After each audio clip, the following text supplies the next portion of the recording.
Bismillahirrahmanirrahim. Alhamdulillahirabbil alamin.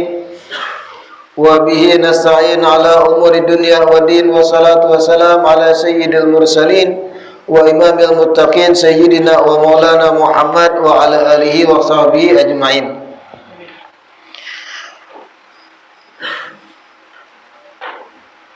Alhamdulillah, segala puji semata dan senantiasa terhatur kehadirat Allah yang masih memanjangkan umur kita, melimpahkan kesehatan sehingga diperjumpakan lagi di majelis ilmu yang senantiasa kita berharap, bercita-cita mudah-mudahan kegiatan majelis ini membawa kita pada kebaikan-kebaikan dunia dan akhirat. Amin ya rabbal alamin. Melanjutkan kitab Uqudul Lujain kita. Wa yajuzu an-nadharu ila ajnabiyyati fil wajhi faqat li syahadati wa muamalati wa ila al-amati 'inda syira'iha fima 'ada al-'aurati min dhahiril badan. Wa yajuzu an-nadharu ila al-ajnabiyyati wa massuha lil mudawa fil mawadhi' allati yuhtaju ilaiha walau farjan bi syarti huduri man yamna'ul khalwata min mahramin wa nahwih wa bi syarti faqdi jinsi mu'alijin. Wa yajuzu an-nadharu ilaiha aydan li ta'limil wajibi faqat 'alaiha kama qala as-subki wa ghayruhu wa dhalika 'inda faqdi man yu'allimuha minal maharim wan nisa'i qiyasan 'ala mudawati wa inda ta'assuri ta'lim min wara'i hijab wa la yajuzu an-nadharu ilaiha li ajli ta'limil mandubi bi khilafil amradi fa yajuzu an-nadharu ilaihi li ajli kadza fi syarh an-nihayati li Syekh Muhammad al-Misri ala al-ghayati li Abi Syuja'. Imam An-Nawawi Al-Bantani melanjutkan masih seputar tentang pandangan laki-laki terhadap perempuan dan sebaliknya hukum pandangan perempuan terhadap laki-laki. Pertemuan sebelumnya kita menjelaskan bahwa agama Islam agama yang sempurna, yang bujur-bujur memperhatikan apa aja yang berbahaya bagi penganutnya. Agama Islam, ajaran Nabi ini bujur-bujur menjagai kita dari segala macam perbuatan yang mudarat merugiakan kita. Termasuk dilarangnya minum-minuman keras karena dampaknya buruk gasan kita. Pencernaan rusak, akal sehat terganggu, mental bobrok dan yang lain. Diharamkannya juga kita mencuntan ampun orang lain, ada mudarat-mudaratnya.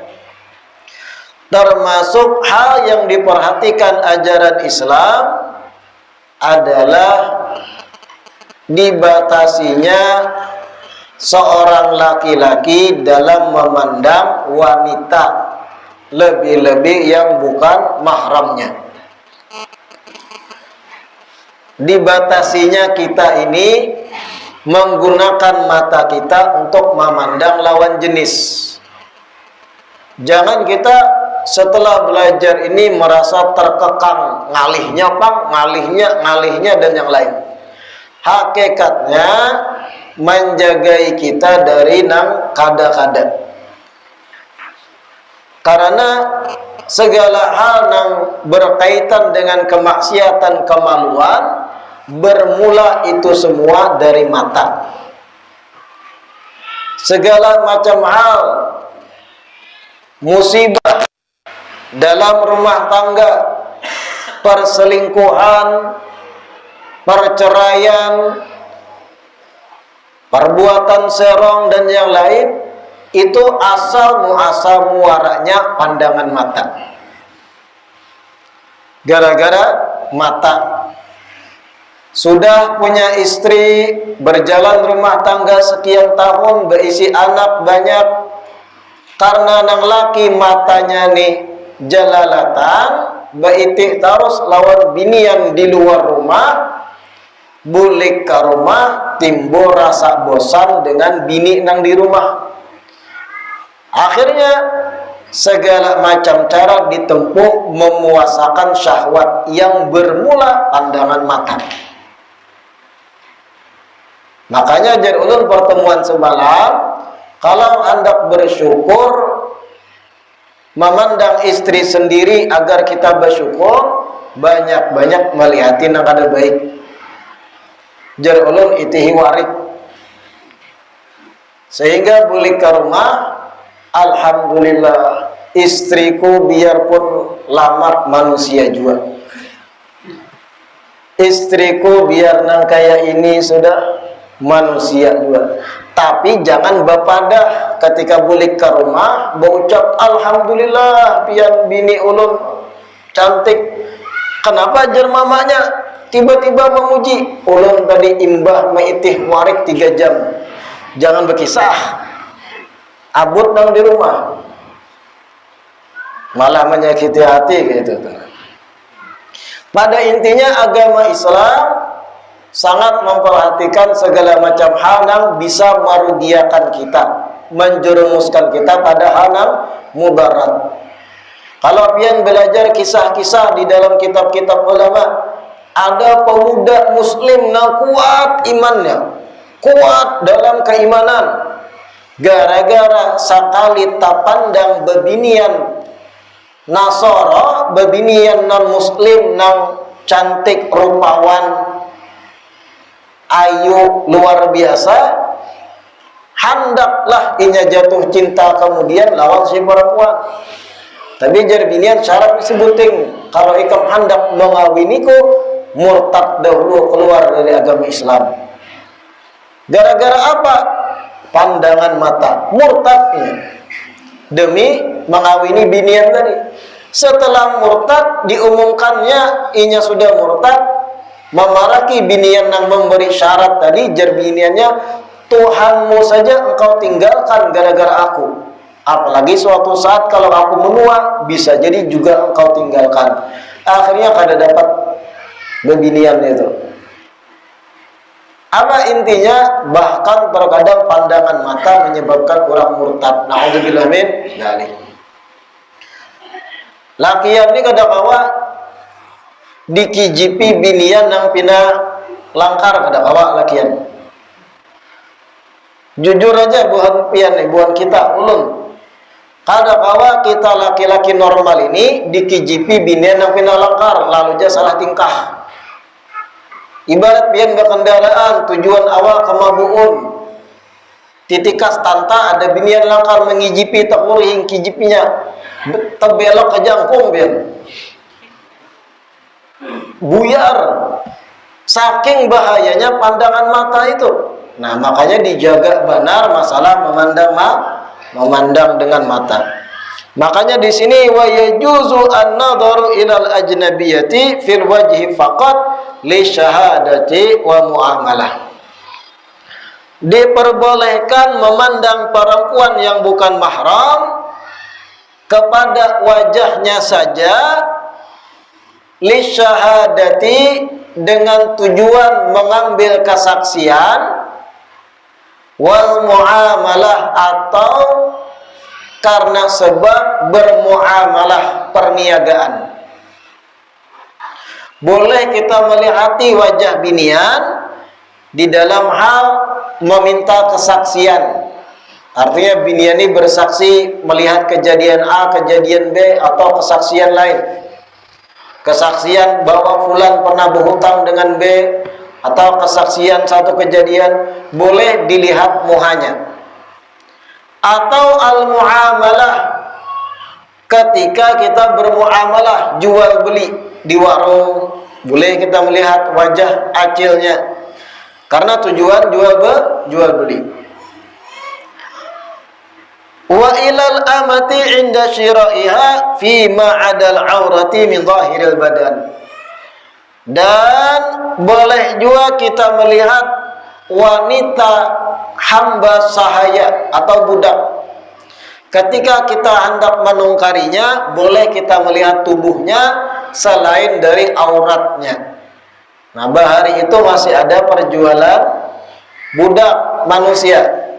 Ketika kita ada minat hendak menungkari budak perempuan, boleh melihat tubuhnya kecuali auratnya. Karena ini akan kita tukari, kita harus tahu ada cacat atau kada. Tapi wah ini kadada lagi perbudakan.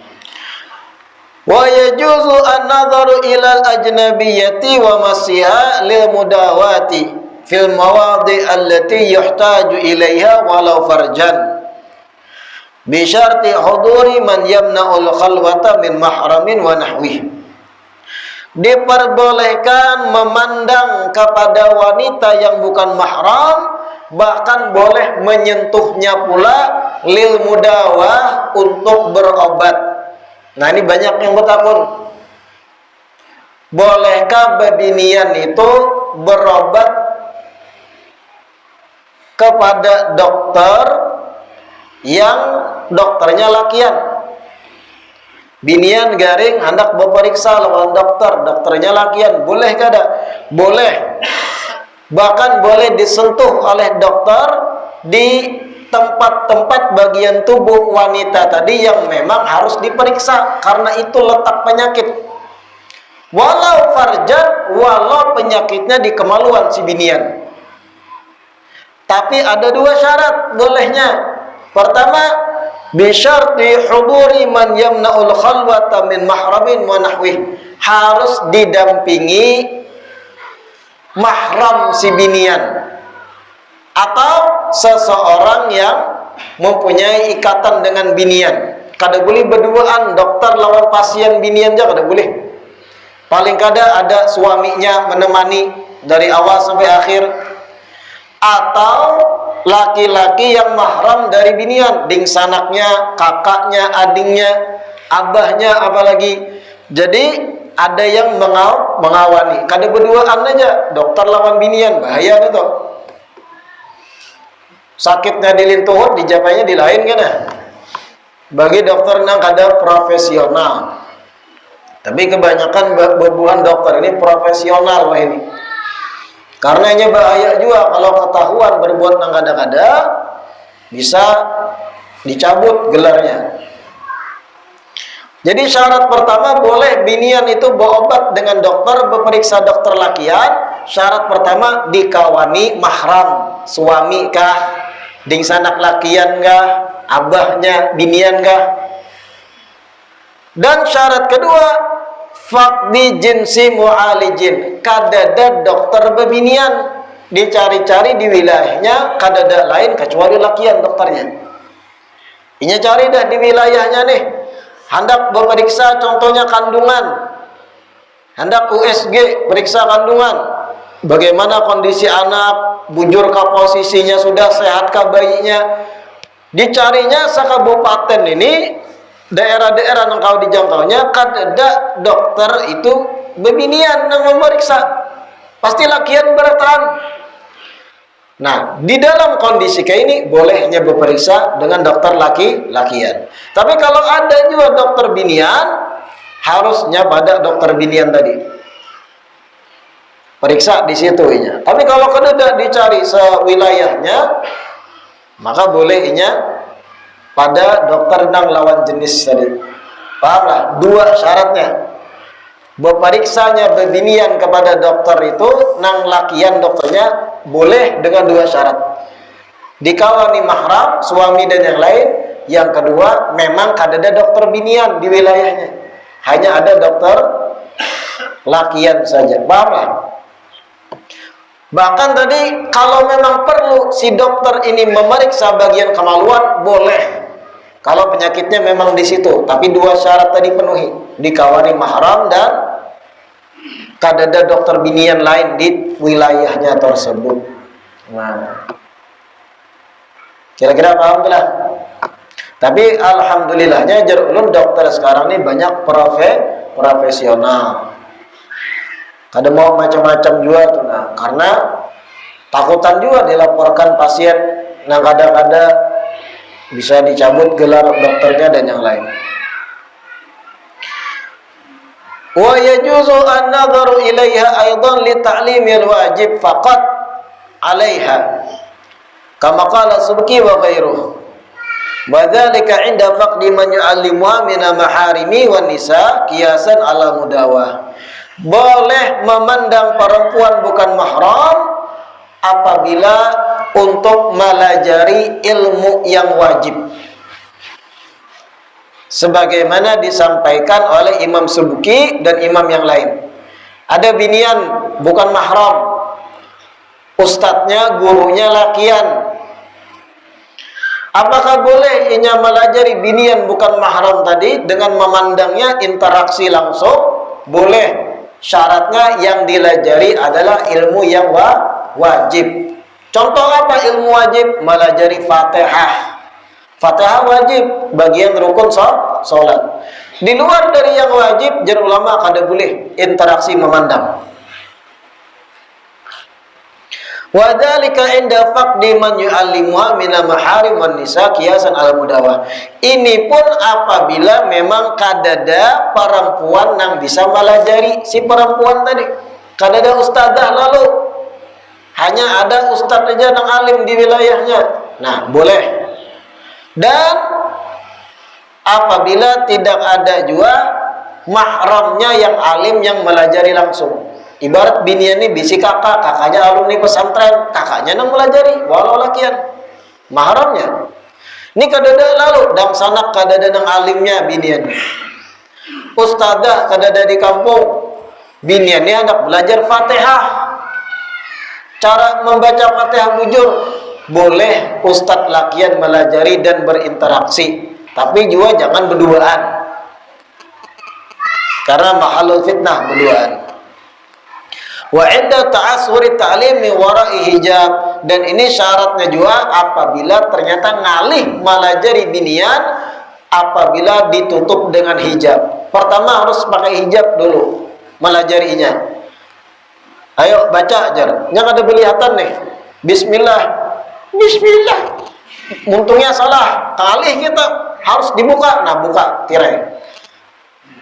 Bujuri cara makhrajnya dan yang lain. Dan itu tadi harus dihadiri juga mahram yang lain. Jangan khalwah berduaan.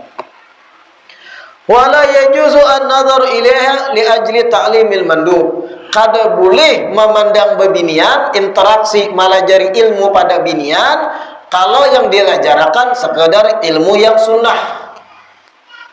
Melajari binian yang dilajarkan bukan ilmu wajib, ilmu yang sunnah-sunnah aja. Ini ulama mengatakan kada boleh interaksi bepandir langsung melihat biniannya. Bi khilafil amrad fa yajuzu an-nazar ilaihi li ajli. Lain hanya kalau amrad semalam.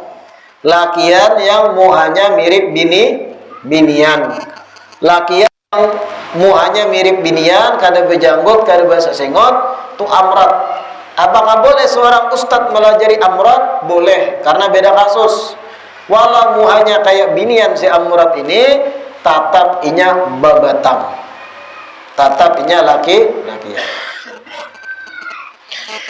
Kada fi syarh nihaya li Syekh Muhammad Al-Misri ala ghayal Abi Suja. Nah, dari sini biar paham. Walaupun baik, sesuatu tuh bagus, niatnya baik, berkaitan keagamaan.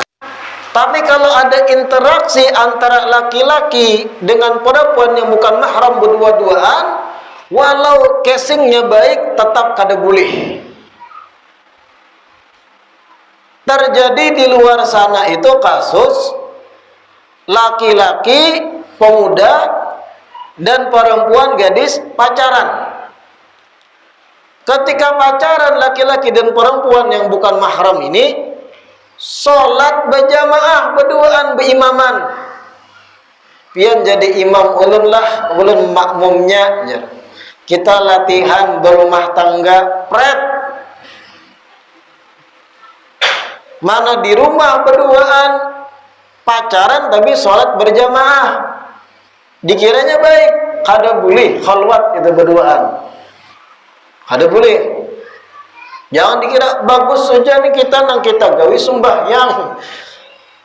Kada boleh tetap. Jangan macam-macam, jangan dipermainkan masalah kayak ini itu. Melajari inya untuk ilmu yang sunnah aja kada boleh kita interaksi langsung, apalagi nambah imaman tadi di ruangan tertutup dan sebagainya. Bahaya, karena peluang untuk khilaf itu lebih besar. Paham ya kalau khilaf tadi itu? Tagawi nang kadang-kadang nang haram, naudzubillah min dzalik. Nah, ini mukaddimah atau pembukaan dari kitab Uqudul Lujain, yang mana pada intinya kita sudah tahu di dalam pertemuan-pertemuan terakhir kitab Uqudul Lujain ini ada 4 pokok pembahasan. Pertama, hak-hak istri yang wajib ditunaikan suami. Kedua, hak-hak suami yang wajib ditunaikan istri. Yang ketiga, tentang keutamaan sholatnya perempuan di rumah saja. Yang keempat, seputar haramnya memandang lawan jenis dan apa saja ancaman-ancaman di baliknya. Nah, ini 4 pokok dalam kitab Uqudul Lujain yang sebentar lagi kita masuk. Pokok yang pertama, al-faslul awal fi bayani huquqi zaujati al-wajibati ala zauj. Fasal yang pertama kita masuk fi bayani huquqi zaujah al-wajibah. Penjelasan tentang hak-hak istri yang wajib ditunaikan suami. Semalam tuh ringkasannya aja, ini yang rincinya. Hak-hak istri yang wajib ditunaikan suami. Qala Allah Ta'ala fi suratin Nisa wa 'ashiruhunna bil ma'ruf ay bil adli fil mabit wan nafaqati wa bil ijmal fil qawli. Allah berfirman dalam surah An-Nisa, wa 'ashiruhunna bil ma'ruf. Pergaulilah istri-istri kalian dengan baik. Apa penafsiran dengan baik di sini? Ai bil adli fil mabit wan nafaqah wa bil ijmal fil qaul. Perintah Allah dalam surat An-Nisa agar menggauli istri dengan baik di sini adalah menggauli mereka itu dengan adil dalam hal al-mabit, membagi waktu bermalam, wan nafaqah, dan memberi nafkah. Ini dalam kasus istrinya lebih dari satu. Karena di Al-Quran tadi ashiruhunna pakai jamak. Pergaulilah istri-istri kalian bil ma'ruf dengan baik. Apa arti dengan baik? Dengan adil dalam hal membagi jatah waktu malam dan dalam segi nafkah, memberi nafkah. Harus rata, adil, dan ridho seberataan. Wabil ijmali fil qaul, dan menggauli istri dengan baik tafsirannya dengan memperelok tutur kata kita dalam berbicara terhadap istri. Bil ijmal, memperelok, mempercantik, memperbagus cara berpandir kita lawan pasangan. Itu perintah Allah. Berarti Allah menyuruhkan kita menggauli bini dengan baik. Kayak apa gambaran yang baik menggauli bini yang merupakan perintah Allah Ta'ala langsung dalam berpandir lawan bini? Jangan kasar. Itu artinya kalau ada di antara kita suami berpandir lawan bini itu kasar, itu kadang menjalankan perintah Allah. Berpandir lawan pasangan tuh jangan dingin. Pahamlah dingin. Kasar kadang. Ya. Kopi. Nasi. Kaut. Tampar nih. Sampai enak itu. Itu kasar lawan bini itu. Dingin benar. Kadang lalu nang kelembutan nampak, ada boleh suami naga itu. Perempuan itu memiliki perasaan, dan perempuan itu, mohon maaf ibu-ibu, ambungan. Katujuh diambung, itu tabiat aslinya. Semakin diambung, semakin katujuh himunginya. Nyamannya masakan pian, luar biasa intalu ceplokan pian, walaupun hangit, tapi bagi ulun nikmat, lezat. Wah, semangat punya, diperbaikinya cara memasak. Memang kayak itu, kayak paham. Kita sebagai lakian harus paham kebutuhan wanita tuh bukan cuma duit, bukan cuma urusan nafkah batin, tapi juga cara kita bergaul terhadap inya dengan ma'ruf tadi, itu pun jadi kebutuhan binian. Binian minta diapresiasi. Masya Allah pian, harapnya pian menggendong anak, lihai, walaupun tasumbalit sekali. Ada itu jangan ya. Artinya dipuji itu ijmal fil qaul marahnya. Allah yang menyuruh memang.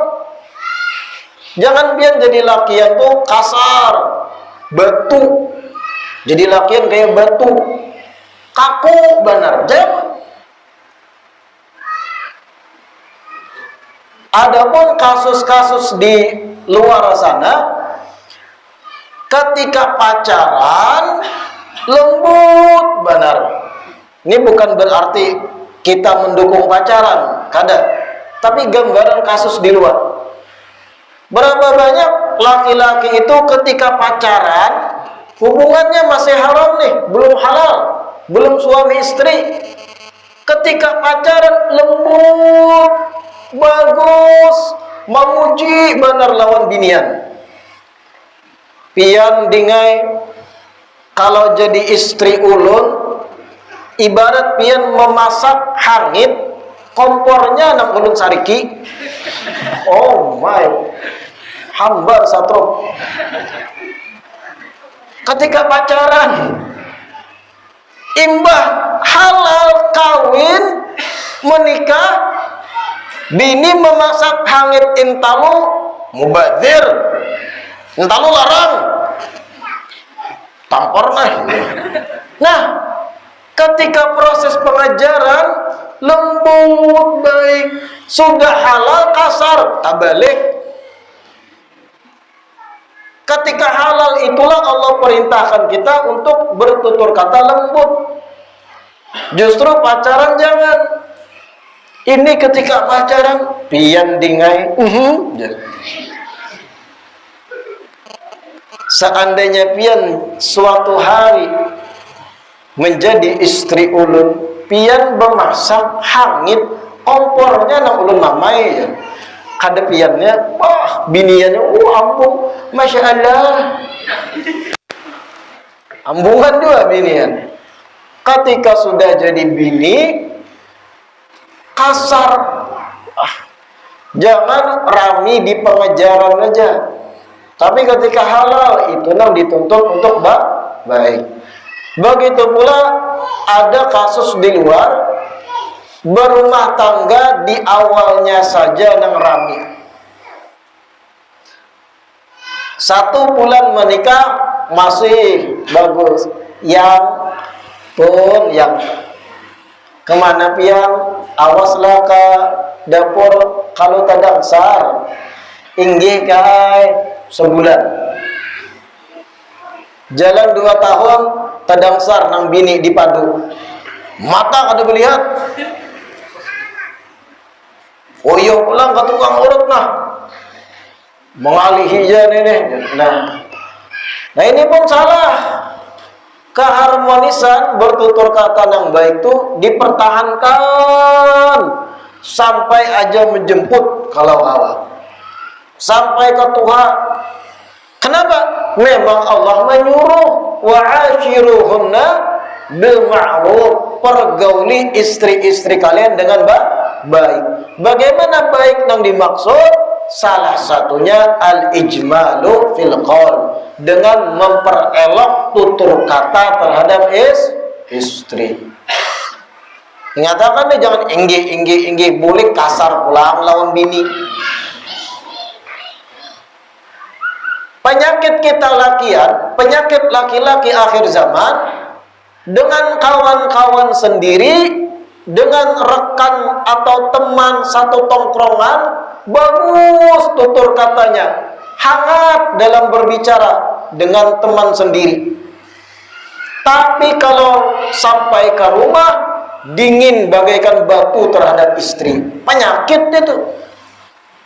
Lawan kawanan di gardu rami tertawaan, ha, ini itu, bagaian lawan kawanan di gardu. Ibarat gara-gara kawan lanting talinga, kerating deng 5 botol, kada sariknya, tertawa aja lawan kawan. Boleh ke rumah bertamu anak bini sunyi kayak kuburan. Takutanan anak di rumah, anak seorang sampai takutan lawan seorang.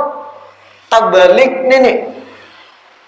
Mereka nang di rumah anak bini kita lebih berhak dapat kelembutan kita daripada di luar. Tapi bukan berarti pian di luar kasar, di rumah lembut, seimbangkan. Kalau pian kawan lembut lawan kawanan, istri dan anak lebih berhak menerima kehangatan itu. Ini lawan kawan rami, begayaan, tertawaan. Ibarat tadi telinga nih sampai leweh, kerating deng 10 botol, ada sarik lawan kawan.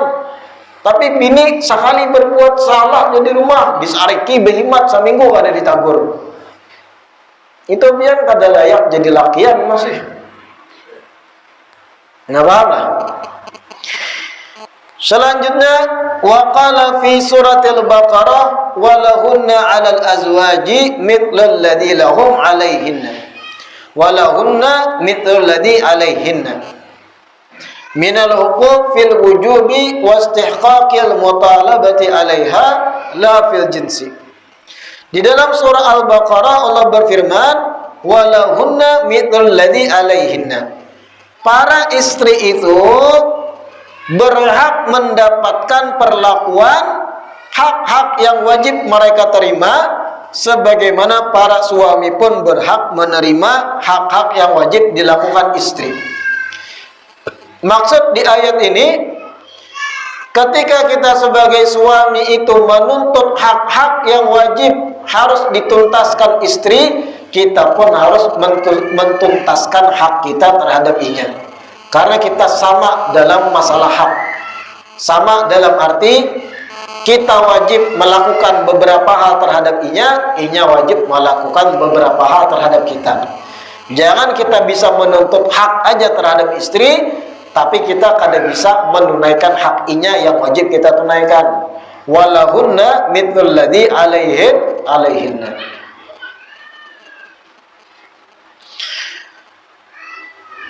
Bil ma'ruf ay bima yustahsanu syar'an min husnil 'ishrati wa tarkil darari minhum wa minhun. Apa yang harus kita lakukan terhadap istri, hak tersebut pun si istri boleh menuntut agar kita melakukan atau menunaikan hak terhadap inya. Bil ma'ruf, dengan yang baik, ay bima yustahsanu syar'an min husnil 'ishrati wa tarkid darar minhum wa minhun. Arti dari bil ma'ruf di sini disebut sesuatu yang dianggap baik dalam segi syariat, mencakup menggauli dengan baik dan tidak memberi mudarat kepada pasangan, minhum wa minhun. Qala Ibnu Abbas radhiyallahu anhuma makna dzalik, inni uhibbu an atazayyana limraati kama tuhibbu an tatazayyana li hadhil ayah. Imam Ibnu Abbas atau Sayyidina Abdullah bin Abbas mentafsirkan ayat walahunna mithlul ladzi 'alaihinna bil ma'ruf. Ujar Sayyidina Abdullah bin Abbas, tafsir dari ayat ini gambarannya adalah sesungguhnya aku senang bersolek di hadapan istriku sebagaimana istriku senang sebagaimana engkau senang ketika istrimu bersolek kepadamu. Inni uhibbu an atazayyana limraati kama tuhib an tatazayyana li. Artinya, ujar Imam Ibnu Abbas atau Abdullah bin Abbas, makna kita menggauli istri yang baik itu sebagaimana kita hendak inya berpenampilan baik terus di hadapan kita, kitanya pun sebagai suami harus menjaga penampilan yang baik juga di mata para istri. Harus seimbang. Kita hendak inya bungas terus, hendak rapi, mandi, harum terus. Kitanya sebagai suami jangan sembarangan, jangan melihatkan bau badan kita, bersih juga bau badan. Bulu katiak amun pina offset karek. Sebagaimana kita alergi atau kada nyaman melihat istri itu kada karuhoi, kitanya pun harus menjaga penampilan. Ini uhibbu an atazayyana limrati kama tuhibbu an tatazayyana li. Sesungguhnya aku senang bersolek untuk istriku sebagaimana istriku senang bersolek kepadaku. Wali rijal alaihinna darajah, dan laki-laki itu tingkatan derajatnya di atas pada perempuan. Kenapa? Ai fadilatun fil haq min wujubi ta'atihinna lahum lima dafa'uhu ilaihinna min amri wal infaqi min fi masalihin. Kenapa laki-laki derajatnya di atas perempuan? Karena laki-laki ini memiliki hak yang lebih, karena ia yang membayar mahar dan laki-laki yang bekerja mencariakan nafkah untuk istri mereka. Ruwiya an Nabi sallallahu alaihi wasallam annahu qala fi hajjatil wada, ay akhiru hajjihi sallallahu alaihi wasallam, wa huwa hajjatul jumu'ati, ba'da an hamidallaha ta'ala wa atna alaihi wa wa'adha al-hadirin ala ay tanabbahu ya qawmu lima yuqa ilaikum wastausu bin nisa khaira. Al-bali ta'diyah, ay ikbalu wasiyati fihinna wa'malu biha warfuqu bihinna wa ahsinu ishratahunna fa inna wasiyata bihinna akadu lidhafihinna wa ihtiyajihinna ila man yaqumu bi amrihinna. Wa fi nasbi khairan wajhani ahaduhuma annahu maf'ulun istausu di anna ma'na if'alu bihinna khaira, wa thani ma'na ikbalu wasiyati wa tu khaira fa huwa mansubun bifi'lin mahdhufin ka qouli ta'ala wa la taqulu thalathatun intahu khairan lakum ay intahu an dzalika wa tu khaira. Rasulullah sallallahu alaihi wasallam diriwayatkan ketika beliau melakukan haji wada atau haji terakhir. Haji wada Nabi itu artinya haji yang terakhir dikerjakan Nabi. Setelah itu Nabi kadang mengerjakan haji dan meninggal dunia.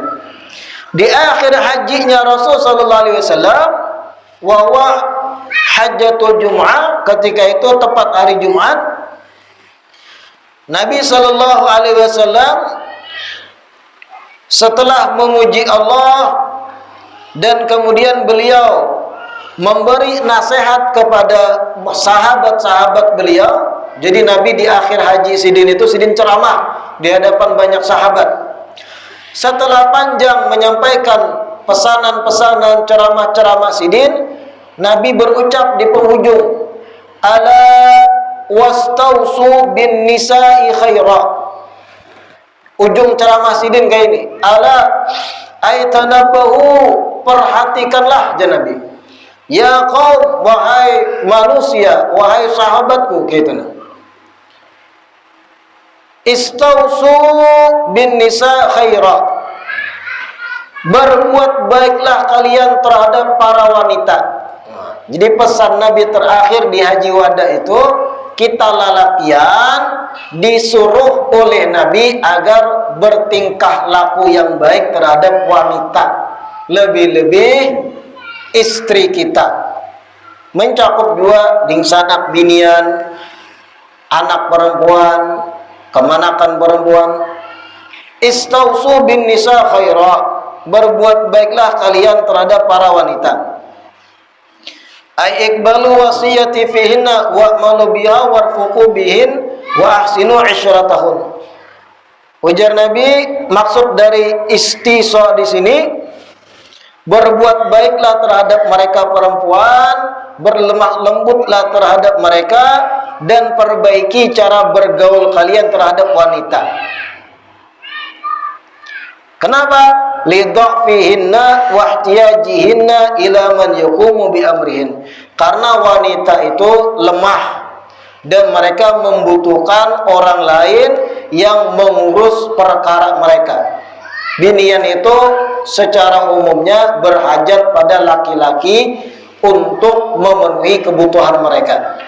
Karena binian itu lemah dan berhajat pada lelakian, lalu jar Nabi, berbuat baiklah bujur-bujur terhadap binian, warfuqu, dan berlemah lembutlah pada binian. Lalu dibahas tentang i'rab dari khairan.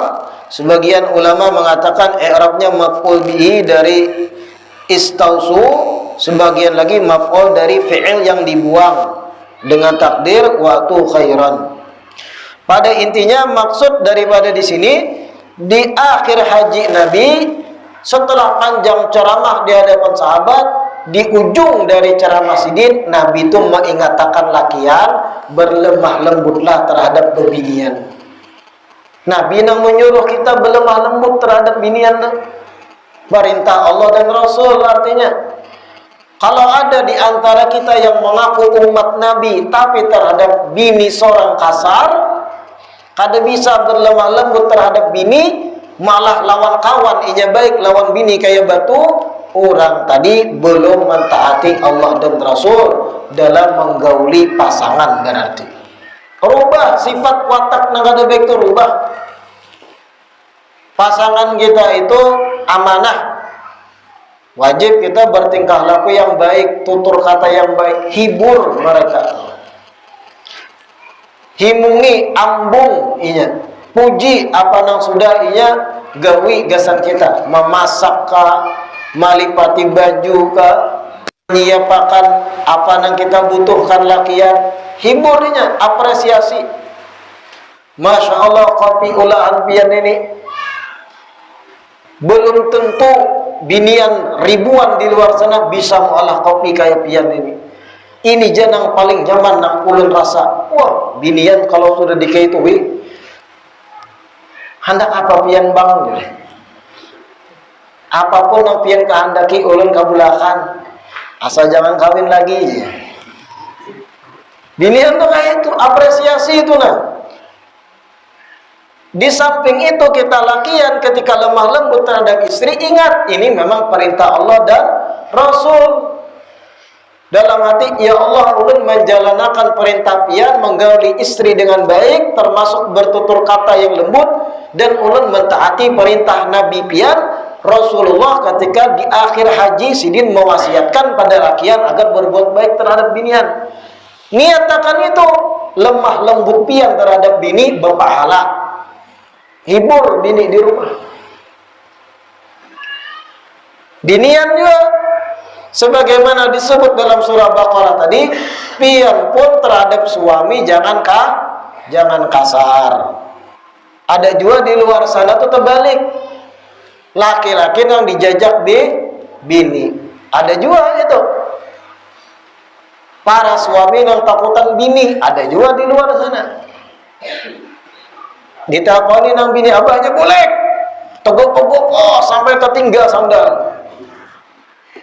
Nah ini kada boleh juga bini ya, nah itu kasar sekehendak hati.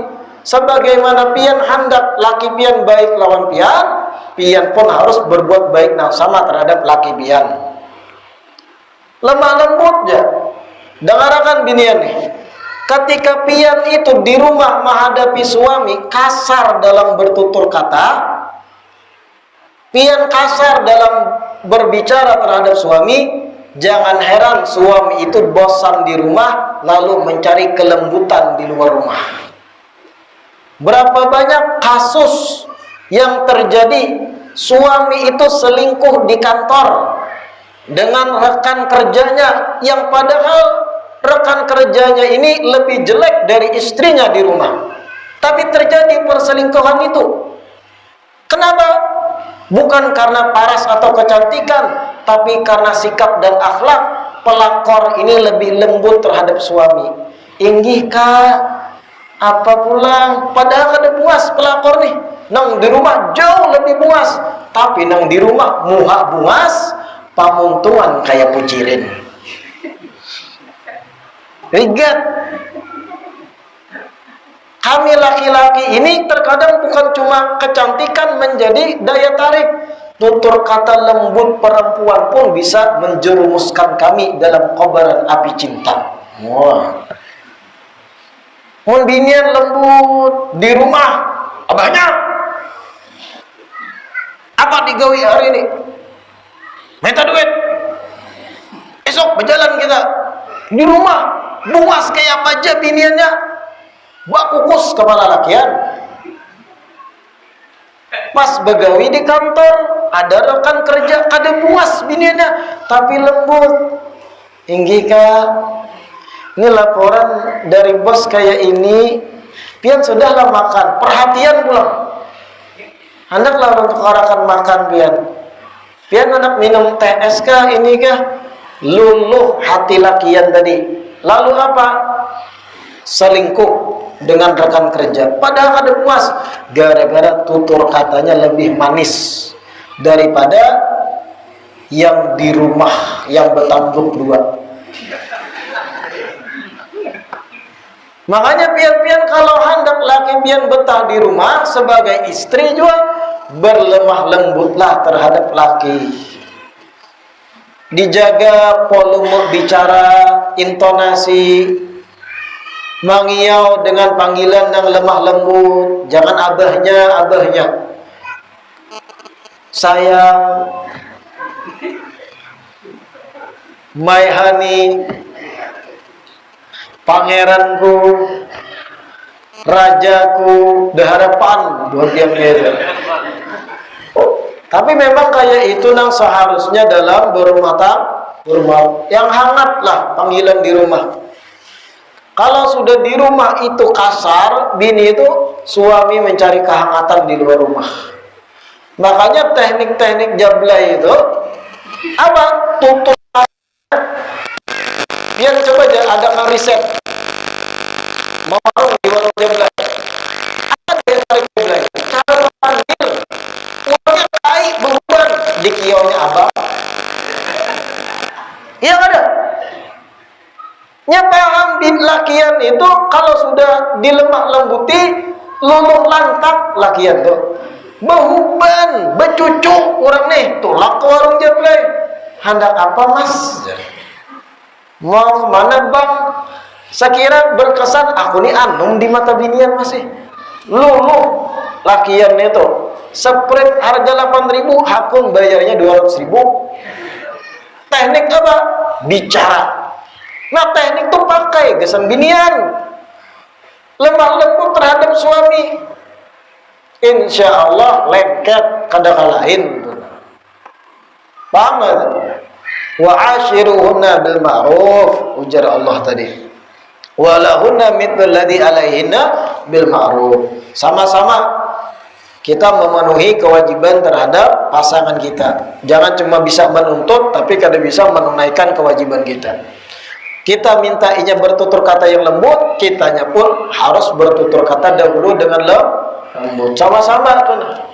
Kalau rumah tangga tuh bagus, sudah hangat di rumah itu, setan bingung kayak apa caranya hendak menghancur. Karena kerusakan yang terjadi di umat, perceraian, perkelahian, hal-hal yang banyak terjadi kemaksiatan di luar rumah. Kalau kita cari benang merahnya apa? Adalah rusaknya rumah tangga di rumah itu. Kakak-kakak nang broken home tuh, nangnya jadi warik, nangnya jadi maling, perampok, jadi begal di luar sana. Kalau pian cari telusuri kisah kenapa ini jadi nakal kayak itu, karena di rumahnya kada dapat kehangatan. Karena di rumah inya melihat pemandangan hari-hari nang laki, nang bini kuitan ini bakalahi terus. Si anak hancur mental, rusak di luar ini. Makanya kalau rumah tangga Islam itu terbentuk sudah berkurang kejahatan di luar rumah itu. Di sini asal muasal kurang rusak. Kalau rumah tangga baik hangat, kadeda anak-anak broken home nang mualah komunitas yang nakal di luar itu. Makanya jaga kehangatan rumah tangga kita dengan masing-masing menunaikan hak, jangan cuma bisa menuntut. Jaga pandangan kita juga, jangan katuju maiti binian yang lain. Kalau maiti binian yang lain, pas bulik maiti istri seorang, kenapa tuh haknya biniku? Karena ikam kadang menjaga pandangan. Ikam kadang menjaga mata ikam. Fa innama hunna awanin ay asiratun indakum wallahu alam. Insyaallah kita lanjutkan di pertemuan selanjutnya. Ada beberapa hal yang ulun kada jelaskan di kitab ini karena memang itu berkaitan dengan ilmu nahu atau memang ada hal yang berkaitan dengan fikih yang ketinggian kalau dibahas bagi buhan pian. Jadi setiap ulun baca satu alaniyah kita simpulkan aja sekira pian paham maksud dari pembahasan alaniyah tadi. Kalau diterjemahkan tunggal butingan ada hal-hal berkaitan nahu bebuih untuk ulun kada paham juga pian. Karena pian kada belajar nahu sebelumnya. Atau hal-hal yang merinci urusan ilmu fikih harus ulun jelaskan dari dasar-dasarnya makan waktu. Jadi ulun ambil kesimpulan itu yang ulun sampaikan sesuai dengan maksud dari susunan alaniyah yang disusun Syekh Muhammad Nawawi Al-Bantani di sini. Wallahu a'lam. Sebelum kita tutup sedikit membaca tahlil untuk beberapa almarhum dan almarhumah kerabat sanak famili dari jamaah majelis. Qala Rasulullah sallallahu alaihi wasallam afdalu ma qultu ana wan nabiyyuna min qabli la ilaha illallah la ilaha illallah la ilaha illallah la ilaha illallah la ilaha illallah la ilaha illallah